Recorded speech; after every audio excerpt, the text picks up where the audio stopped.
Go ahead, Mr. Wixom. Thank you. Ma'am, will you please state and spell your name for the record? Samantha Gwilliam, Gwilliam. And could you remind the jury how you're related to the victims? Tammy is my sister. And do you have a prepared statement? I do. Would you like to go ahead and read Yeah, that now? I would like to.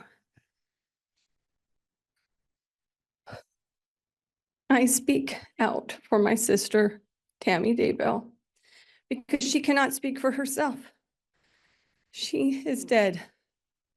And others who were supposed to stand up for her, protect her, and love her did not. From the moment I found out that she was gone, I have never felt peace. In the first few weeks, I had a gut feeling that something wasn't right and that someone had done something to her, but I didn't know why. So many questions come up as a quick funeral is arranged, no autopsy and no answers. As we find out about a quick marriage, I smell a rat. As any woman does, I search out answers and dig through whatever evidence I can find. None of it was reassuring or good. There's still no peace to be found. We are questioned by police about missing children. And this uneasiness I had felt about Tammy's death only intensifies. We are notified that Tammy has been exhumed. And this is my first moment of maybe now I can get the answers I seek. But with the pandemic and exhaustive testing, I don't see results for a long time. My family sits in a limbo of not knowing why or what happened. In the meantime, there's a large investigation, many more questions. We are hounded by news reporters through phone calls, texts, emails, social media, and even with surprise visits at our front door. Still no peace. I am asked about a pet cemetery. And a few days later, I watch with the world as the bodies of two precious missing children are found on the same property where my sister died. I retched and sobbed over learning about JJ and Tylee.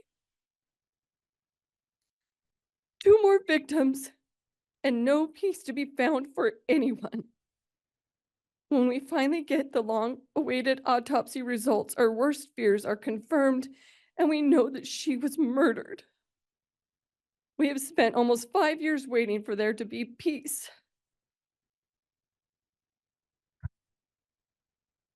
My sister, Tammy, was my best friend. Before she moved to Idaho, we talked to each other almost every day, or saw each other almost every day. Her first year there was a hard adjustment, but she made a place for herself there and was a great member of her community. Tammy was a force for good at her school, influencing children, making friendship with others, and being a person you could count on. Pardon me.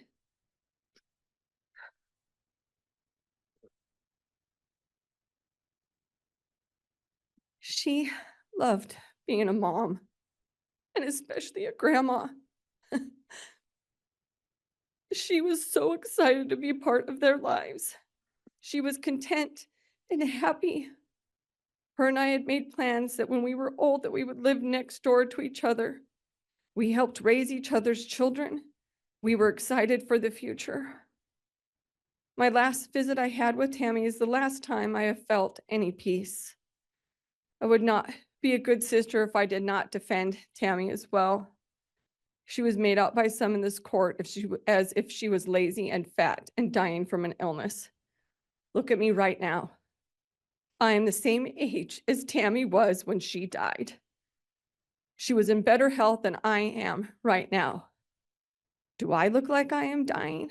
It is not a crime to be a middle-aged woman trying to be healthy and still play a video game or eat fast food occasionally.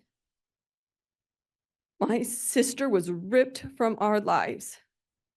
Because of her murder, we lost a beloved mother, grandmother, sister, aunt, and daughter. She is irreplaceable. She started with one grandchild and missed seeing the next 5 that would be born. They will never get to know her. But when Tammy died, that is not the only thing that we lost. Her absence created a void that is unmistakable. We used to have a close relationship with Tammy's children, but now our relationship is strained, and some of the kids that I helped raise no longer speak to us. My mother passed away last June. She had to spend the last of her years separated from these same grandchildren for no fault of her own. My mother declined in health while still not having peace. Her passing was marred by the fact that Tammy's children chose to not participate in her funeral. The lies, deception, and murder have ripped our family apart. We do not feel peace. I am not a dark person or a zombie, and for me and my family to be betrayed this way is unacceptable. I am tired of being vilified, so there is a reason to not listen to me. I stand for truth, and I don't lie. So know as I say this now, my sister should not be dead right now. She should be here alive and smiling with her family and friends. She should be doting on her grandchildren and taking care of her animals. It is a cruel world that has taken her from us. We need to feel some peace for the first time in 5 years. I miss my sister every day. I will grieve for her for the rest of my life. I speak up for her now because she needs a voice. Thank you.